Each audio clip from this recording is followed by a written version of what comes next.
وقالوا قلوبنا غلف بل لعنهم الله بكفرهم فقليلا ما يؤمنون۔ ترجمہ، اور یہودیوں نے کہا ہمارے دلوں پر پردے پڑے ہوئے ہیں، بلکہ اللہ نے ان کے کفر کی وجہ سے ان پر لعنت کر دی ہے، تو ان میں سے تھوڑے لوگ ہی ایمان لاتے ہیں۔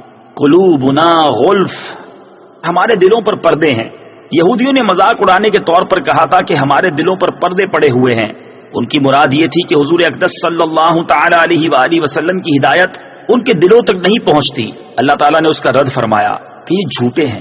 اللہ تعالیٰ نے دلوں کو فطرت پر پیدا فرمایا اور ان میں حق قبول کرنے کی صلاحیت رکھی ہے۔ یہودیوں کا ایمان نہ لانا ان کے کفر کی شامت ہے کہ انہوں نے سید المرسلین صلی اللہ تعالی علیہ وآلہ وسلم کی نبوت پہچان لینے کے بعد انکار کیا، تو اللہ تعالیٰ نے ان پر لعنت فرمائی۔ اس کا یہ اثر ہے کہ وہ قبول حق کی نعمت سے محروم ہو گئے۔